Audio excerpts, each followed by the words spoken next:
Johnny, this movie was actually your idea. Is it normally the other way around? Yeah, but in a weird way, it was kind of, I mean, both our ideas. Normally it's Tim going, I got this idea about this.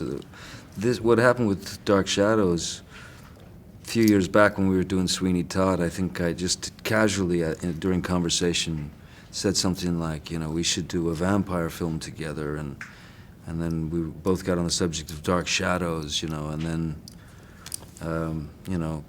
one thing led to another, Well, for me, this is the first time where Johnny, I felt like there was a character that really impacted him as a child, and it was something that probably even before he became an actor, he was kind of thinking about. So that was a new one, something that he was really reaching inside, and something that was important to him. I read, Johnny, you used to literally run home from school to watch Dark Shadows, right?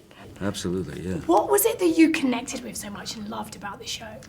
Well, because I thought everything else in the world was weird, and I thought Dark Shadows was kind of, I found solace in it, or a sanctuary in this kind of, in this gothic soap opera,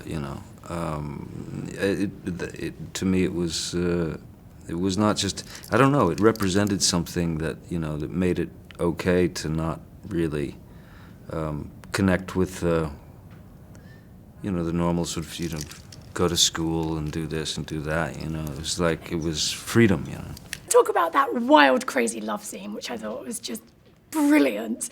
Tim, what do you say to your actors when you want them to do a scene like that and they're literally going to tear the place up? Just put on a little Barry White music. You don't need to say much, do you? Let nature take its course. Yeah. So we approached it. Strap on a harness and a couple of wires. Let's do it. A couple of drinks and you're off.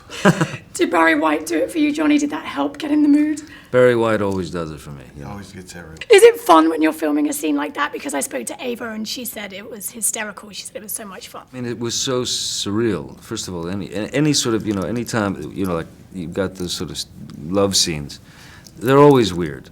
But this one was, beyond surreal. Because we're literally like, we're harnessed together at times, and then there's a wire attached to my back where I'm being yanked across the room, and when I land, I have to catch her. I mean, it was hilarious. It's pretty wild, isn't it?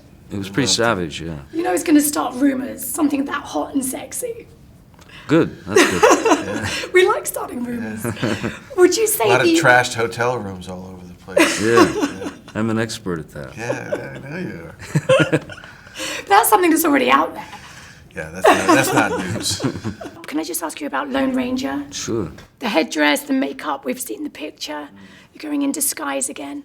Well, it's like, every time out of the gate you want to do something, the worst thing an actor can do is bore his audience, bore the audience, and so you got a responsibility to kind of keep ahead of the game, and so yeah, it's a lot of fun, and I think it's an interesting character, fun character. And Pirates 5, is it going to happen? I don't know. I mean, I guess they're discussing it, and certainly, I mean, it depends on, just like anything, it depends on the screenplay and if it can stay fresh, if it can stay fresh, and then you can, do something that you haven't, you just don't want to repeat yourself,